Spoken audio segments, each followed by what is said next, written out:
যুক্তরাষ্ট্রের ক্যালিফোর্নিয়ার একটি বাণিজ্যিক ভবনের ওপর বিমান বিধ্বস্ত হয়েছে। এতে 2 জন নিহত ও 18 জন আহত হয়েছেন।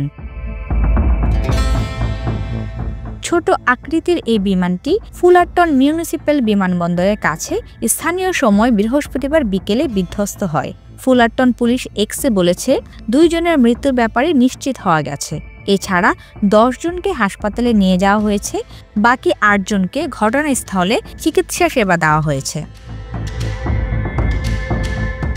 কিভাবে বিমানটি ভবনের উপর বিধ্বস্ত হলো এবং যারা মারা গেছেন তারা কি বিমানের আরোহী ছিলেন কিনা সে ব্যাপারে এখনও নিশ্চিত হতে পারেননি তদন্তকারীরা।